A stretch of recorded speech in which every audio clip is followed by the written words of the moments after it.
পুলিশি পাহারা নিয়ে রবীন্দ্রভারতী বিশ্ববিদ্যালয়ের ভাইস চ্যান্সেলর তিনি কিন্তু ভেতরে ঢুকলেন এই মুহূর্তে। ক্যান্সারে নেই আর ভয়, NCRI হবে এর জয়। আপনাদের ভরসা নেতাজি সুভাষচন্দ্র বোস ক্যান্সার হসপিটাল। রাজ্যপাল নিযুক্ত উপাচার্যর অপসারণের দাবিতে সরব তৃণমূলের ছাত্র এবং কর্মী সংগঠন। তা নিয়ে বুধবারও টানটান উত্তেজনা তৈরি হল রবীন্দ্রভারতী বিশ্ববিদ্যালয়ের জোড়াসাঁকো ক্যাম্পাসে। উপাচার্যর অপসারণের দাবিতে মঙ্গলবার উপাচার্যের ঘরে তালা লাগিয়ে দিয়েছিলেন বিক্ষোভকারীরা। আদালতের নির্দেশে বুধে কড়া পুলিশি পাহারায় ক্যাম্পাসে ঢুকলেন উপাচার্য। তবে অব্যাহত রইল তৃণমূলের একাধিক সংগঠনের বিক্ষোভ। তৃণমূল ছাত্র পরিষদ বললে হবে না, এখানে গোষ্ঠীময় কয়েকজন এসছেন। আর একটি প্রাক্তন ছাত্র, যিনি কতটা ছাত্র আমি জানি না, কেয়ারটেকার লোকেদের এটা একটু সমস্যা, আন্দোলনকারীদের সঙ্গে কথা বলতে পারছে না কেন? ভয়টা কিসের? আম্বেদকরের নামে খারাপ কথা বলেন এইসব নাটবল্টুরা। রবীন্দ্রভারতী বিশ্ববিদ্যালয়ের অস্থায়ী উপাচার্য হিসাবে কর্ণাটক হাইকোর্টের অবসরপ্রাপ্ত বিচারপতি শুভ্রকমল মুখোপাধ্যায়কে নিয়োগ করেছেন রাজ্যপাল সিভি আনন্দ বোস। সোমবার থেকে সেই অস্থায়ী উপাচার্যর বিরুদ্ধে নানা অভিযোগ তুলে তাকে অপসারণের দাবিতে বিক্ষোভ দেখাচ্ছে তৃণমূল ছাত্র পরিষদ, তৃণমূলের অধ্যাপক সংগঠন। মঙ্গলবার বিক্ষোভে যোগ দেয় তৃণমূলের অশিক্ষক কর্মীদের সংগঠনও। উপাচার্যের ঘরে তালা লাগিয়ে দেন বিক্ষোভকারীরা। এরপর বিষয়টি গড়ায় হাইকোর্টে। জোড়াসাঁকো ক্যাম্পাসে উপাচার্য সহ বাকি আধিকারিকরা যাতে বিনা বাধায় প্রবেশ করতে পারেন তা সুনিশ্চিত করতে জোড়াসাঁকো থানার পুলিশকে নির্দেশ দেন বিচারপতি বিশ্বজিৎ বসু। এই অবস্থায় এদিন সকাল থেকেও বিশ্ববিদ্যালয়ের গেটে বিক্ষোভ দেখাচ্ছিলেন টিএমসিপির কর্মী সমর্থকরা।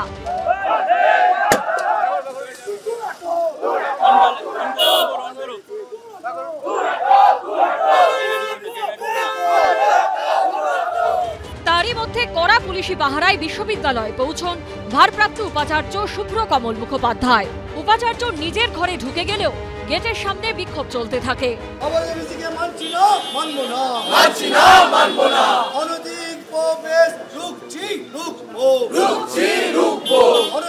ওরাই এসে বলছে যে আমাদের হায়ার এডুকেশন থেকে, ওপর মহল থেকে আমাদের বলেছে এটা করবার জন্য। ওরাই বলছে, আমি নালে কি করে জানবো? আমি তো শিক্ষামন্ত্রীর সঙ্গে এই বিষয়টা নিয়ে যদি হায়ার এডুকেশন ডিপার্টমেন্ট থেকে ইন্ধন হয় তার সঙ্গে কথা বলে আমার কি লাভ?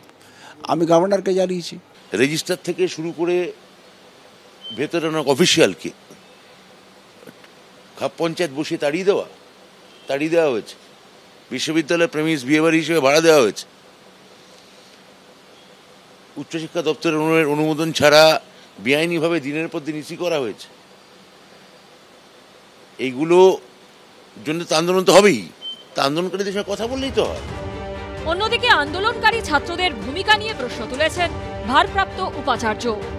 কিছু গোষ্ঠীময় ছাত্র, তারা ছাত্র নয়, তারা প্রত্যেকবার রিঅ্যাডমিশন নেয় ডিপার্টমেন্টে, ইউনিভার্সিটিতে ঢোকে পলিটিক্স করবার জন্য। এইরকম কজন দাঁড়িয়ে আছে, প্রত্যেকেই আজকাল এইসব করে আস্তে আস্তে উঠতে চায় রাজনীতিতে। আমি জানি না এতে আলটিমেটলি ইউনিভার্সিটির কি উপকার হবে। তৃণমূলের যে কর্মচারী ইউনিয়ন, তারা রীতিমতো বলছেন যে এই ভাইস চ্যান্সেলরকে আমরা উপাচার্য হিসেবে মানিই না।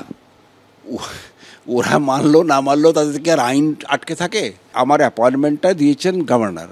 যখন ছাত্রছাত্রীরা চাইছে না, যখন নন টিচিংরা চাইছে না, যখন শিক্ষকরা চাইছে না, উনি কিসের চাহিদা আছে, কিসের ডিমান্ড ওখানে বলতে পারছেন চেয়ার চায়? ওনার তো নিজের থেকে সরে যাওয়া উচিত।